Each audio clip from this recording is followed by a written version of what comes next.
میری از خونه آرزو، جدا میشم از تو چه آواره بار،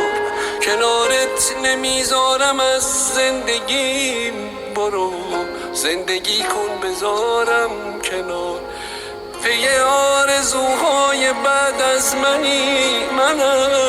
قصه غامو به دوش میکشم،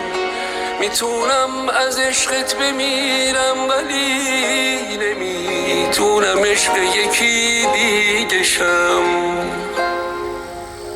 واسه بهترین ها رو میخوام، چون واسه اولین بار فهمیدمت، واسه آخرین بار عاشق شدم، واسه اولین بار بخشیدمت، به امید رویای بوسیدنت، به عشق تو چشمامو خواب میکنم، اگه 100 دفعه باز به دنیا